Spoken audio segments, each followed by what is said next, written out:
लोगों को ना छींकें आती रहती है और उसके साथ ये भी होता है कि नाक भी बंद हो जाता है, आंखों से पानी भी रेगुलर चलता रहता है। इसके बारे में ना कुछ हमारे नाजरीन को डिटेल से बताएं, जो मरीज इन वबा में मुब्तला है उनको कौन सी एहतियाती तदाबीर इख्तियार करनी चाहिए ताकि वो इससे बचे रहे। एक चीज मैंने देखा कि बंदे ही खुद को कभी किसी ने माचिस की तीली ले ली, कोई भी चीज, ये करना चाहिए या इसका क्या है? या मैं उसी को भी एक्सप्लेन भी करने लगा था कि एक तो कानों के वाले से हम कहते हैं कि चाबी से खुद स्टार्ट ना करें बीमारी को। हाँ, अच्छा। ना कॉटन बड से खुद उसको साफ करने की या कुछ करने की जरूरत नहीं है। वो नेचुरल सिस्टम है और नेचुरली ही वो क्लियर होता रहता है। अस्सलाम वालेकुम नाज़रीन, आपका मेज़बान अरशद चौधरी आज एक नए प्रोग्राम और एक नए मेहमान के साथ हाज़िर खिदमत है। मेरे साथ जो आज मेहमान शख्सियत मौजूद हैं, मेडिकल से रिलेटेड हैं। आज आपकी इनसे मुलाकात कराते हैं। जनाब डॉक्टर बासत अल्ताफ़ साहब, अस्सलाम वालेकुम। वालेकुम सलाम। कैसे मिजाज? अल्हम्दुलिल्लाह बिल्कुल। सबसे पहले तो सर बहुत बहुत शुक्रिया टाइम देने का। थैंक यू वेरी मच, आपने हमें इनवाइट किया। जी बहुत शुक्रिया। कुछ हमारे नाजरीन को अपने बारे में बताएं कि कब, कैसे और किस तरह मेडिकल की तरफ रगबत हुई। हुआ बेसिकली ये है कि हम 3 भाई हैं। ठीक है। और वाले सब डॉक्टर हैं। अच्छा। तो बड़े दो ने तो अपनी फील्ड चूज कर ली कि हमने इस फील्ड में जाना है। ठीक है। मैं छोटा था, मैं बच गया। ठीक है। ठीक है, तो अपेरेंटली तो जो बचा हुआ मैं था उस वक्त वो फंस गया इस फील्ड में। ठीक है। ठीक है, अब वो की ख्वाहिश थी कि मैं बनूं, तो फिर मैंने कहा कि जो उनकी ख्वाहिश है तो उसके मुताबिक मुझे मेहनत करनी है, मुझे करना है। शौक भी था, बचपन से देखते भी आ रहे थे और घर का माहौल भी ऐसा था, तो अल्टीमेटली चूज किया और उन्हीं की फील्ड चूज की। अच्छा, इसका मतलब वाला साहब BENT हाँ जी, स्पेशलिस्ट वो है। भी एंटी स्पेशल ग्रेड 20 से वो रिटायर हुए थे। अच्छा अच्छा अच्छा। तो मकसद ये है कि ये फैमिली बेस पे भी चला आ रहा है।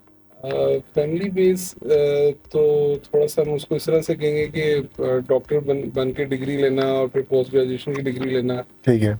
ये तो एफर्ट्स पे डिपेंड कर रहा होता है। लेकिन स्पोर्ट की बात की जाए तो फैमिली की सपोर्ट तो बहुत ज़्यादा थी, इस वजह से कि मुझे कहीं पे कोई प्रॉब्लम ना हो और मेरी ये फील्ड जो मैंने अभी चूज़ की है इसमें मुझे कंप्लीट सपोर्ट मिले।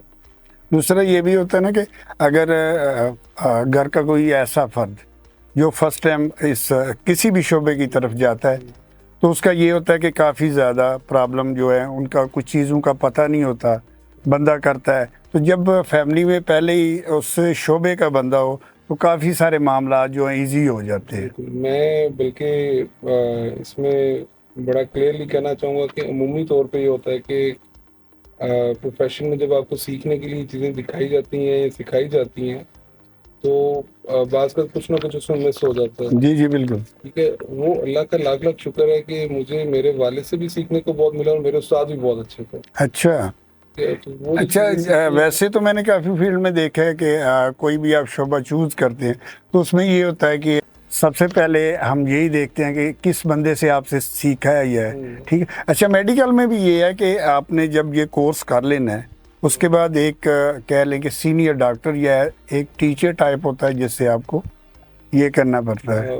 पोस्ट ग्रेजुएशन में एक प्रोग्राम ऐसा है कि जिसमें आपको आपको उस स्पेशलिटी की चीज़ें एक्सपर्ट तरीके से सिखाई जाती हैं। ठीक है। कुछ चीज़ें एक्सपीरियंस से आती हैं, इसीलिए कहते हैं एक्सपीरियंस डॉक्टर है और ये सारा कुछ जी जी कि बिल्कुल। उसकी उसकी वर्थ ज़्यादा होती है। तो मेरे वालिद साहब का एक्सपीरियंस मेरी उम्र से भी ज़्यादा है, तो अच्छा। उनकी जो चीज़ें सीखी हुई हैं और वो बिल्कुल प्योर फॉर्म में मेरे तक आ रही हैं, तो मैं मेरे लिए तो वो एक बहुत बड़ी ब्लेसिंग थी। ब्लेसिंग बिल्कुल इजी हो तो गया ना आज तक सारा वो मसला। प्रोसेस चल रहा है। अच्छा अच्छा। काफ़ी सारी चीज़ें ऐसी थी जिनके लिए काफ़ी आपको मेहनत या टाइम चाहिए था, लेकिन वाले साहब की होने की वजह से, ENT होने की दूसरी बात ये है कि आपने शोबा भी उन्हीं वाला चूज़ किया है। हाँ, ये भी बड़ी अच्छी बात है कि उसमें काफ़ी ज़्यादा जो आपके मसाइल है बिल्कुल। वो हल हो गए। अभी आपके शोबे की तरफ आते हैं। क्या ENT की रगबत जो थी, ये तो मुझे पता चल गया कि ख़ानदानी है, थी। अगर बाई द वे ये वाला साहब की रिक्वायरमेंट ना होती हम्म। तो डॉक्टर बादशाह जो है वो क्या बनना चाहते थे? एक मेरा अपनी भी चॉइस होती है ना। हाँ, मेरा मेरा ज़्यादा रुझान जो है वो सर्जरी की तरफ था कि सर्जरी में जाता है या ऑर्थोपेडिक की साइड पे जाता है। ठीक है। और मुझे बेसिकली इसमें सर्जरी भी मिल रही है और दूसरा मेडिकल प्रैक्टिस भी मिल रही है कि मैं दोनों चीज़ों को साइमल्टेनियसली लेके चल सकता हूँ। चल सकते हैं, शौक भी पूरा शौक भी पूरा हो रहा है। बाकी भी हो रहा है। ईएनटी में सबसे ज्यादा कॉमन ऑपरेशन कौन से होते हैं? अमूमी तौर पे नाक की हड्डी के या टॉन्सिल्स के जो है ये कॉमन तरीन ऑपरेशन है कि जो बहुत फ्रीक्वेंटली करने पड़ते हैं। ठीक है, तो ज़ाहिर है हर शोबे में कुछ काम इजीली होता है, कुछ बहुत ज़्यादा मुश्किल होता है। तो ईएनटी का सबसे नाजुक और मुश्किल जो ऑपरेशन होते हैं उनके बारे में कुछ हमारे नाजरीन को डिटेल से या बताएं कि वो कौन कौन से हैं। बिल्कुल, बेसिकली हर रीजन के नाक, कान और गला तीनों के ही जी अपने अपने मुख्तलिफ और मुश्किल ऑपरेशन है, जिसमें गले के कैंसर के वाले से ऑपरेशन है जिसमें लेरिंजेक्टमी हम कहते हैं, वो एक डिफिकल्ट और एक लंबा प्रोसीजर है। ठीक है। कान के वाले से देखा जाए तो कान के जिनके कान से रेशा आता है उसका ऑपरेशन थोड़ा सा डेलिकेट होता है और सेंसिटिव होता है कि उसमें लकड़ी की शिकायत हो सकती है। कान के ऊपर ब्रेन पड़ा हुआ है तो ब्रेन तक आप की वो ना हो, डैमेज ना हो। ठीक है। नाक की दो सर्जरीज ऐसी हैं कि जो ज़्यादा डेलिकेट होती हैं। एक तो एंडोस्कोपिक साइनस सर्जरी है कि आप उसमें ब्रेन का ये वाला पोर्शन जो है यहाँ से कोई डैमेज ना हो या कोई कॉम्प्लिकेशन वो ना हो, और नाक की खूबसूरती की ऑपरेशन। अच्छा अच्छा, ये भी बहुत- इसी में आता है। बहुत बहुत मुश्किल होता है, यानी कि तीनों शोबे जो हैं इंतहाई मुश्किल हैं और आपने चूज़ भी किया है। ज़्यादा मेरा ख्याल है अगर सोचा जाए तो तीनों जो शोबे हैं आपके ईएनटी बहुत ज़्यादा सेंसिटिव भी हैं, तो उसका ये होता है। एक बीमारी है मैंने अक्सर देखा है कि लोगों को ना छींकें आती रहती है और उसके साथ ये भी होता है कि नाक भी बंद हो जाता है, आंखों से पानी भी रेगुलर चलता रहता है। तो इसके बारे में कुछ हमारे नाजरीन को बताएं कि ये कौन सी बीमारी है और अगर इसका आप ट्रीटमेंट करवाना चाहते हैं क्या तरीकाकार है और क्या इसका ऑपरेशन भी होता है, या इसके बारे में ना कुछ हमारे नाजरीन को डिटेल से बताएं, ताकि बहुत सारे लोग मैंने खुद भी देखे हैं जो इस बीमारी में मुब्तला हैं, ताकि आपके आने से या इस इंटरव्यू की वसासत से लोग इस बारे में जान सकें। और लास्ट पे मुझे ये भी बताएं कि इसके लिए क्या क्या हिफाजती तदाबीर इख्तियार करनी चाहिए। अच्छा, छींके आना, नाक में खारिश होना, नाक से रेशा आना, बंद होना, आंखों में खारिश, जी जी बिल्कुल। आंखों से पानी आना, वही रेशा गले में इरिटेशन कर रहा है, ये बेसिकली ये एक जो कॉमन चीज़ है वो एलर्जी है। एलर्जी की वजह से। एलर्जी की वजह से कुछ बताएंगे किस किस्म की या कौन सी चीज़ें की वजह से ज़्यादा ये एलर्जी होती है? भी हम करते हैं। एक तो बेसिकली छींकों की रीज़न में एक एलर्जी है, कुछ और बीमारियां जिनमें छींकें और नज़ला वगैरह इसमें से लग सकता है। ठीक है। तो जो कॉमनेस्ट है हम उसके बारे में बात करते हैं कि यहाँ पे एलर्जी कॉमन है। ठीक है। एलर्जी करने वाले मादे को हम एलर्जन कहते हैं। एलर्जन। ठीक है, वो डिफरेंट टाइप्स के हैं। वो आपका धुआं भी है, मिट्टी भी है, पोलन्स भी हैं जो फूलों के ऊपर से निकलते हैं। अच्छा अच्छा। ठीक है, और घर के अंदर लेंट हो गया या डस्ट माइट्स हो गई, ये सारी चीज़ें एलर्जी कर रहे होते हैं। करनी होती। ठीक है, इस एलर्जन ने नाक में जाके इरिटेशन करनी है। इरिटेशन के बाद वो सारा प्रोसेस जो है वो आगे वाला जितना है वो पानी आना, नाक बंद होना, या जो भी है वो सारा शुरू हो जाते हैं। तो इसकी जो ट्रीटमेंट है वो सबसे पहले अवॉइडेंस से शुरू होती है कि एहतियात करें आप ऐसी चीज़ों से, ऐसे मादे से परहेज करें कि जिसकी वजह से आपको एलर्जी हो रही है। एलर्जी हो रही है। ठीक है। तो कोविड ने तो हमें मास्क पहनना सिखा दिया। ठीक है। ठीक है, लेकिन हम उससे पहले भी एलर्जी के पेशेंट से मास्क यूज़ करवाते थे। अच्छा अच्छा अच्छा अच्छा, यानी जो भी पेशेंट आपके पास इस किस्म का आता था तो आप कहते थे कि मास्क मास्क पहने। करें, अवॉइड करें उन चीज़ों से जिनसे आपको एलर्जी होती है। ठीक हो गया। ठीक है, लेकिन ज़ाहिर बात है हमारा एनवायरनमेंट, हमारी पोल्यूशन का रेट और वो सारी हाँ बहुत ज़्यादा डिफरेंट है एज कम्पेयर टू बाकी मुल्कों के। तो उस सूरत में इसको अवॉइड करना टाइम मुश्किल हो जाता है। तो फिर हम सेकंड लाइन ऑफ ट्रीटमेंट पे जाते हैं जिसे हम कहते हैं कि control of that allergic process. यानी कि आप अगर दवाई लेंगे तो आपकी वो इरिटेशन कंट्रोल होगी जिसकी वजह से आपके सारे साइन सिम्टम रुक जाएंगे। तो एलर्जी की दवाइयाँ लेने के बाद अमूमी तौर पे कंट्रोल रहती है। ठीक है। ठीक है। फिर उन एलर्जी की दवाइयों में हम स्पेसिफिकली चूज करते हैं कि दिल के मरीजों के लिए कौन सी सेफ है, हाँ, जाहिर सी बात है। ओल्ड एज के लिए कौन सी सेफ है। कुछ दवाइयाँ हैं जो ओल्ड मेल्स में हम एलर्जी की नहीं दे सकते, हाँ, बिल्कुल बिल्कुल। ठीक है, उनके लिए स्पेसिफिक मेडिकेशन यूज करते हैं। फिर नाक की स्प्रे का इस्तेमाल है, ठीक है। तो ये चीज़ें हैं जो आपकी इस चीज़ को कंट्रोल करती हैं।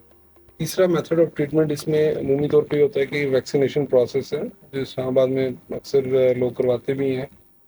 उसमें पहले स्किन पे टेस्ट किया जाता है कि आपकी स्किन पे डिफरेंट एलर्जेंस लगा देंगे, ठीक फिर है। वो देखेंगे कौन कौन सा एलर्जी कर है, फिर उसकी वैक्सीनेशन करते हैं। वो 3 से 5 साल का प्रोसेस होता है। अक्सर लोगों को उससे आराम आ जाता है, कुछ लोग बाज़ रिस्पॉन्ड नहीं करते उस पर। तो एक ये ऑप्शन है कि अगर ये हो जाए और आपकी वैक्सीनेशन से आपकी एलर्जी कंट्रोल हो जाती है तो यू आर लकी इनफ कि आपका अभी प्रोसेस रुक जाएगा। बराबर। इसके अलावा कुछ पेशेंट्स में होता है कि नाक के अंदर डिफॉर्मिटी ऐसी है कि हड्डी टेढ़ी है, गोश्त बहुत ज़्यादा हाँ, ये swollen भी है, होता है, बिल्कुल। और वो एलर्जिक पेशेंट्स भी हैं। तो उसमें अमूमी तौर पे हम ये क्या करते हैं कि हम सर्जिकली अंदर की जो हड्डी है और गोश्त है उसको मैनेज करते हैं। उससे भी एलर्जी का बहुत अच्छा रिस्पांस मिलता है कि एलर्जी बहुत हद तक ठीक हो जाती है उससे। बल्कि एक एलर्जी का एक प्रोसेस है जिसमें हम नाक के गोश्त को थोड़ा सा कोगुलेट कर देते हैं, ठीक है। उसको हल्का सा बंद कर देते हैं अंदर से, ठीक है। ठीक है। उससे काफ़ी हद तक एलर्जिक प्रोसेस या इरिटेशन वाला प्रोसेस रुक जाता है। हमारे बहुत सारे पेशेंट उससे बहुत ठीक रहते हैं। ठीक रहते हैं।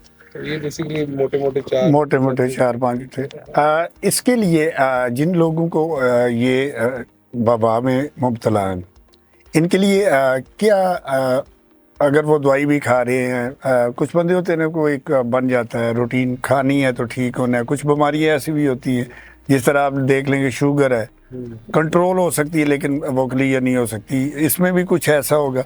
तो इनके लिए जो मरीज़ इन वबा में मुब्तला है, उनको कौन सी एहतियाती तदाबीर इख्तियार करनी चाहिए ताकि वो इससे बचे रहे?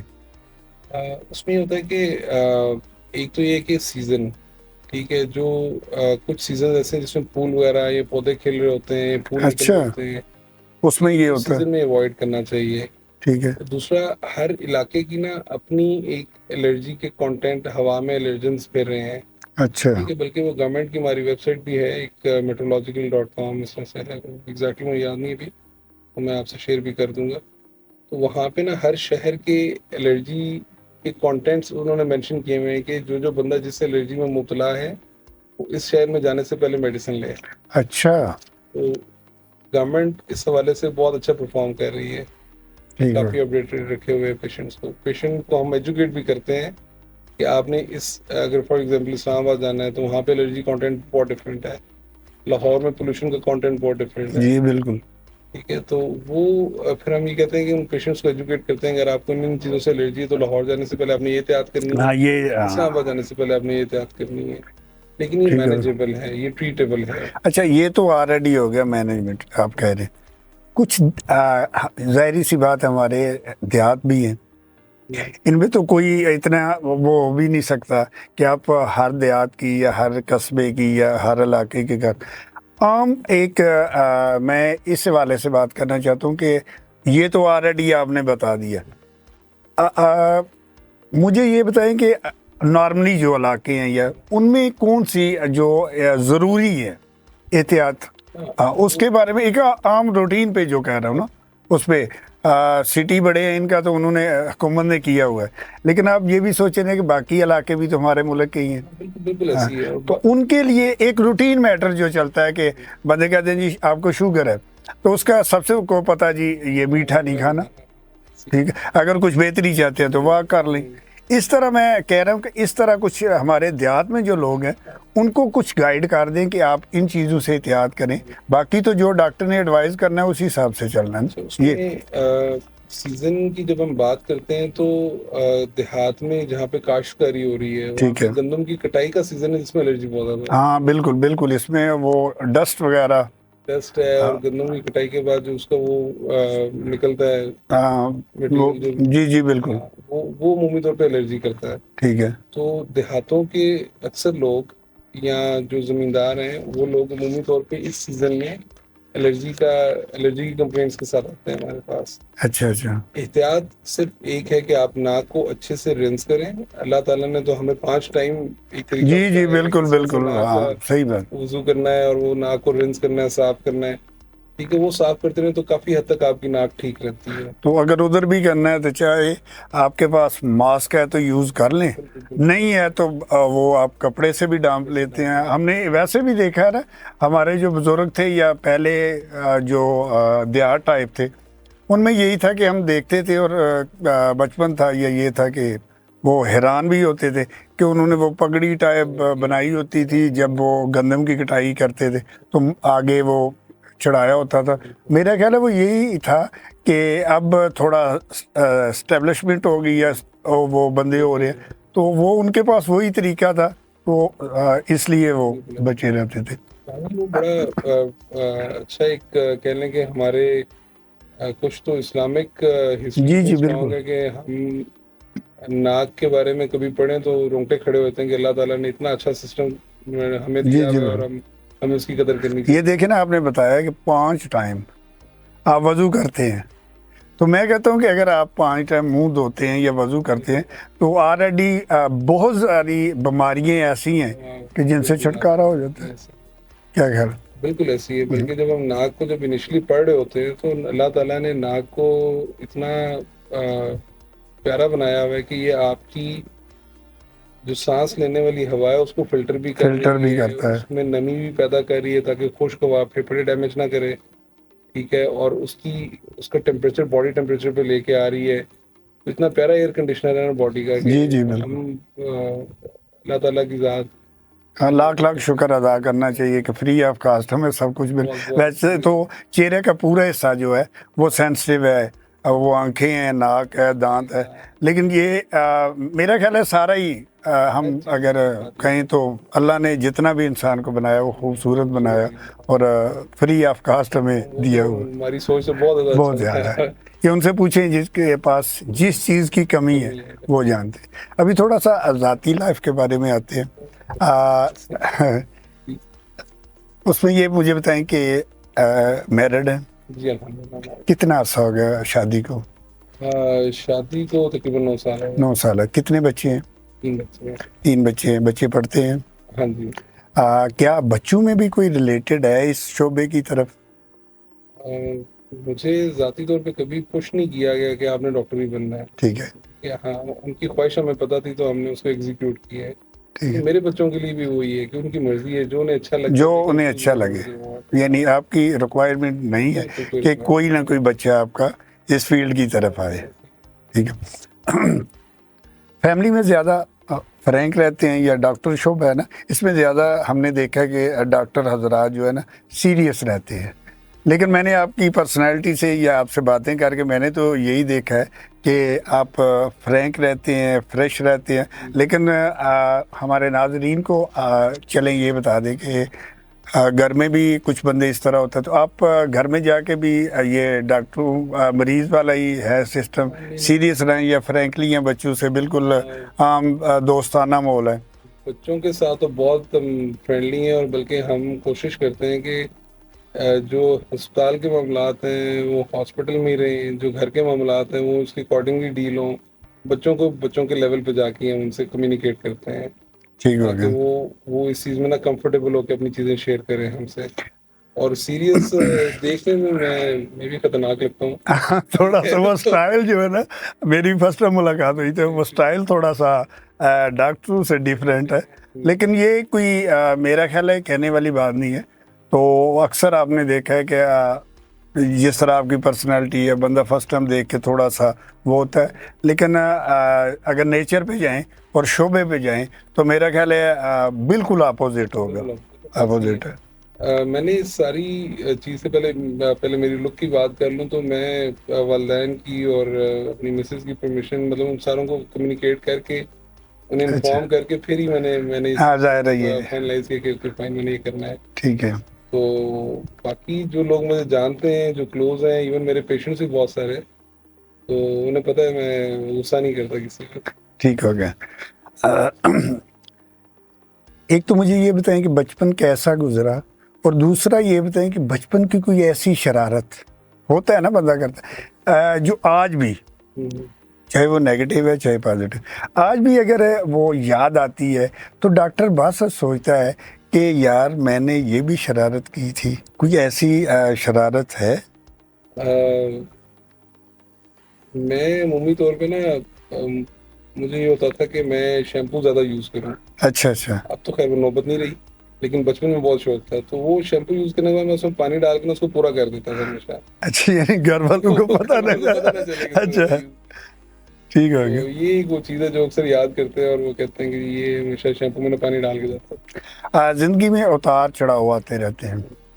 एक तो मुझे ये बताएं कि वो कौन सा ऐसा लम्हा है इन ए लाइफ अभी तक, कि एक तो मुझे ये बताएं कोई ऐसा दिन जिस दिन बहुत ज़्यादा टेंशन देखी हो, दुखी हुए हो, तो वो दिन। दूसरा मुझे ये बताएं कि कोई इसी लाइफ में ऐसा दिन जिस दिन खुशी की इंतहा ना रही हो। ये दो हैं, इनके बारे में थोड़ा। प्रोफेशन के हवाले से देखा जाए तो हमें दुख अमूमी तौर पे उस मोमेंट पे होता है कि आप अगर किसी पेशेंट के लिए बहुत ज़्यादा एफर्ट कर रहे हैं और उसको ज़रूरत भी है और आप एफर्ट भी कर रहे हैं और अल्लाह ताला ने उसको शिफा नहीं दी या कोई नुकसान हुआ और आपकी एफर्ट को यही समझा जाता है कि ये लोग चलो अप्रिशिएट ना करें, लेकिन वो आपको अगर उस पर बुरा भी कह देना तो फिर थोड़ा सा फील होता है कि बंदा यार डिसहार्ट सा होता है कि मैंने फुल मेहनत की है। बाकी तो हम अल्लाह ताला मुसलमान हैं, हमारा ईमान है कि अल्लाह के हर काम में हिकमत होती है, बिल्कुल। तो बंदा पूरी कोशिश भी करे। हाँ, पूरी कोशिश करने के बाद आपको इतना भी एक्नॉलेज कोई ना कर रहा हो कि वाकई हाँ, आपने एफर्ट की है, तो वो थोड़ा सा फीलिंग आती है, थोड़ा दुखता तकलीफ है। सी होती है और दुख होता है। हाँ, लेकिन हम उस चीज़ को ना बहुत ज़्यादा फिर अपने ऊपर रखते नहीं है कि वो बाकी पेशेंट्स इफेक्ट ना हो उस पर। उनके लिए हम फिर दोबारा एज ए फ्रेश पर्सन ही उनके लिए अवेलेबल हो, दोबारा एफर्ट करने के लिए दोबारा तैयार करें। हो उसके लिए। और खुशी? खुशी तो प्रोफेशन की बात की जाए तो वो तो ये है कि जब भी पेशेंट आ गया आपको बताता है कि डॉक्टर साहब आपकी दवाई खाई है और क्या बेहतर बात हो है। गए, सर्जरी की है और अब हमें कोई मसला नहीं है, तो उस पर तो बहुत दिल खुश होता है। अल्लाह का शुक्र अदा करते हैं कि अल्लाह ताला ने हमारे वसीले उनको शिफा हाँ, मेहनत हमारी जो रंग ले आई है। दी। सबसे किस बात पे गुस्सा ज्यादा आता है, घर में या पेशेंट पे या दोस्तों पे? वो कौन सी ऐसी बात है जिस पे बहुत ज्यादा फौरी तौर पे होता है ना कि यार इसने ये बात की है, मेरा दिल कर रहा है कि मैं इससे लड़ूं, या इस तरह? वो कौन सी ऐसी बात है कि जिस पे सबसे ज्यादा गुस्सा आता है?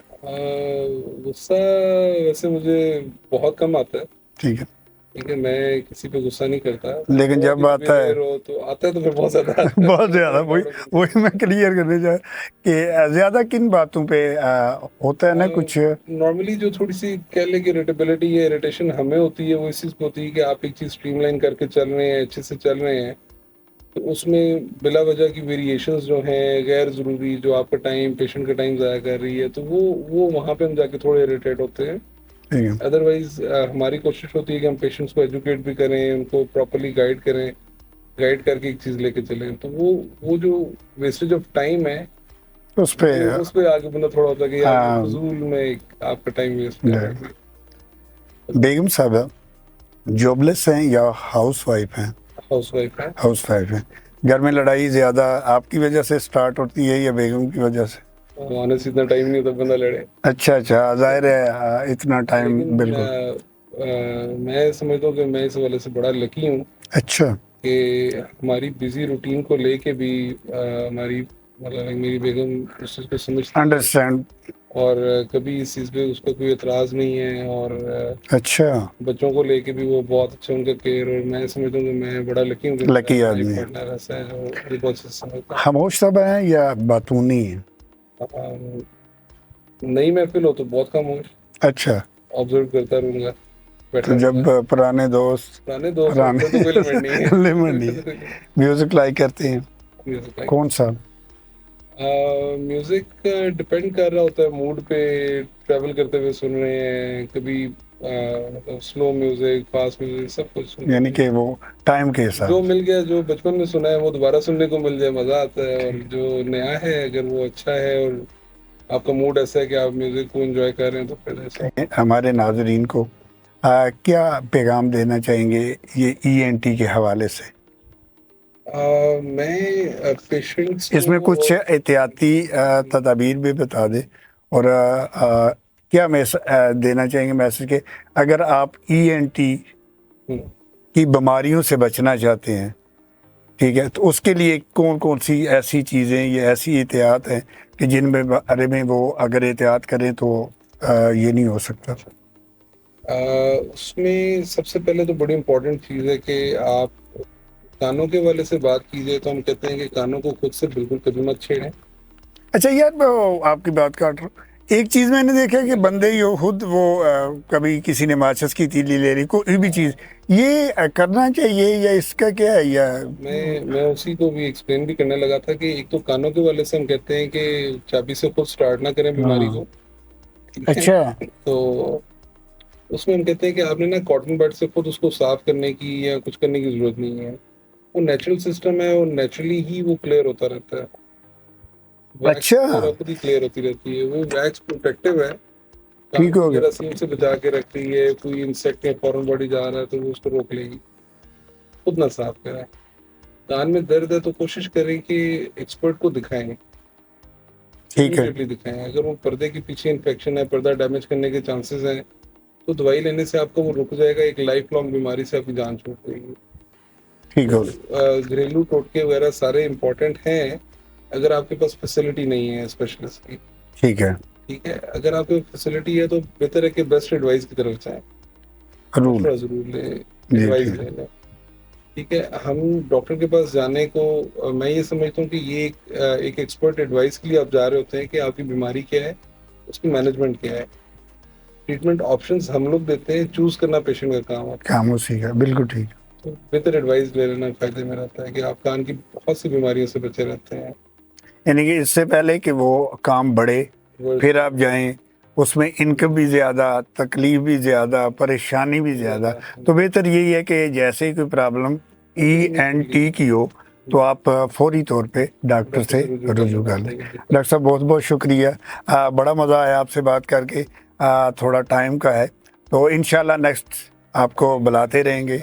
बहुत बहुत शुक्रिया प्रोग्राम में तशरीफ़ लाने का। सो आपका बहुत बहुत शुक्रिया, आपने इनवाइट किया यहाँ पे। और एआरपी न्यूज़ का शुक्रिया जिन्होंने हमारे लिए ऐसा मोमेंट तैयार किया है कि हम ये चीज़ें कम्युनिकेट कर सकें पेशेंट्स को। मेरी कोशिश होती है कि ऐसे बंदे बुलाऊं जिनकी वजह से चलो प्रोग्राम की वसासत से अगर कुछ ज़्यादा नहीं तो कम से कम इतनी इन्फॉर्मेशन लोगों को मिल जाए कि वो फर्स्ट एड जो कहते हैं उस हवाले से वो कर ले। जी नाजरीन, उम्मीद है आपको हमारा आज का ये प्रोग्राम पसंद आया होगा।